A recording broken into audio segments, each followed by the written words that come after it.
ਦਿੰਦਾ ਨਾ ਜੀ, ਮਾਲਕ ਸਭ ਤੋਂ ਪਹਿਲਾਂ ਇੱਜ਼ਤ ਜਿਹਨੂੰ ਦਿੰਦਾ ਉਹਨੂੰ ਅੱਛੇ ਜੀ ਨਾਲ ਨਵਾਜ਼ਦਾ, ਅੱਛੀ ਬੀਵੀ ਨਾਲ ਨਵਾਜ਼ਦਾ, ਅੱਛੇ ਖਾਮਦ ਨਾਲ ਨਵਾਜ਼ਦਾ।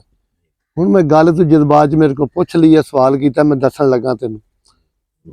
ਮੇਰੇ ਸਹੁਰੇ ਘੋੜੇਵਾਨ ਹੁਸ਼ਿਆਰਪੁਰ, ਅਸੀਂ ਨਾਰੂ। ਸ਼ਾਦੀ ਦਾ ਟਾਈਮ ਆ ਗਿਆ, ਉਹ ਰਿਸ਼ਤਾ ਲੱਭਣ, ਮੇਰਾ ਭਰਾ ਵੀ ਉੱਥੇ ਪੰਨੀ ਗਿਆ। ਮੈਂ ਕਿਸੇ ਦੀ ਕਦੀ ਗੱਲ ਨਹੀਂ ਕੀਤੀ, ਮੈਂ ਉਹ ਕੀਤੀ ਹੱਡ ਬੀਤੀ ਜਿਹੜੀ ਮੇਰੇ ਨਾਲ ਹੋਈ। ਮੈਂ ਕੰਮ ਕੋਈ ਨਹੀਂ ਸੀ ਕਰਦਾ, ਚਲੋ ਸ਼ਖਸੀਅਤ ਮੇਰੀ ਵਾਹਵਾ ਸੀ। ਉਹਨੇ ਰਾਇ ਲਈ ਵੀ ਬੱਚਾ ਕੰਮ ਨਹੀਂ ਕਰਦਾ, ਤੂੰ ਬੰਦੇ 'ਚ ਉੱਠਦਾ ਬੈਠਦਾ ਫੱਬਦਾ, ਰਾਇ ਨਾਲ ਰਿਸ਼ਤਾ ਹੋ। ਹਾਲਾਤ ਮੇਰੇ ਤੰਗ ਆ ਗਏ। ਮੇਰਾ ਸਸੁਰ ਆਇਆ, 2 ਧੀਆਂ ਹੀ ਇੱਥੇ, ਮੇਰੀ ਬੀਵੀ ਉੱਥੇ ਗਈ, ਮੈਂ ਗੱਡੀ ਤੇ ਛੱਡ ਕੇ ਆ ਪੀਰ ਮਹੱਲ 699/31। ਉੱਥੇ ਮੇਰੇ ਸਸੁਰ ਨੇ ਆਪਣੀ ਧੀ ਨੂੰ ਇਹ ਗੱਲ ਆਖੀ ਕਿ ਬਈ ਤੇਰੀ ਮਸ਼ਾਵਰਤ ਨਾ ਕੀਤਾ ਵੀ ਹੁਣ ਤੂੰ ਤੰਗ ਵਾਂ।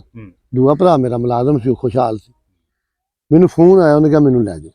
ਮੈਂ ਗੱਲ ਹੋ ਕੇ ਉਹਨੇ ਗੱਲ ਮੈਂ ਲਿਆ, ਕੋਈ ਗੱਲ ਨਹੀਂ ਕੀਤੀ। ਰਜੋਕਾ ਸਾਹਿਬ 6 ਸਾਲ ਮੈਂ ਦੁਨੀਆ ਦੱਸਣ ਲੱਗਾ ਖਾਨਦਾਨ ਨਸਲ ਕਿੱਥੋਂ ਸ਼ੁਰੂ ਹੁੰਦੀਆਂ। ਵਾਰਿਸ ਸ਼ਾਹ ਫਰਮਾਉਂਦੇ ਨੇ ਧੀ ਮਾਂ ਪੇ ਪਿਤਾ ਪੇ ਘੋੜਾ ਬਹੁਤਾ ਇੰਜ ਥੋੜਾ ਥੋੜਾ। ਜਦੋਂ ਗਏ ਮੈਂ ਪੁੱਛਿਆ, ਉਹਨੇ ਕਿਹਾ ਦੱਸਾਂਗੇ ਕੋਈ ਨਹੀਂ। ਮੈਂ ਲੈ ਕੇ ਆ ਗਿਆ।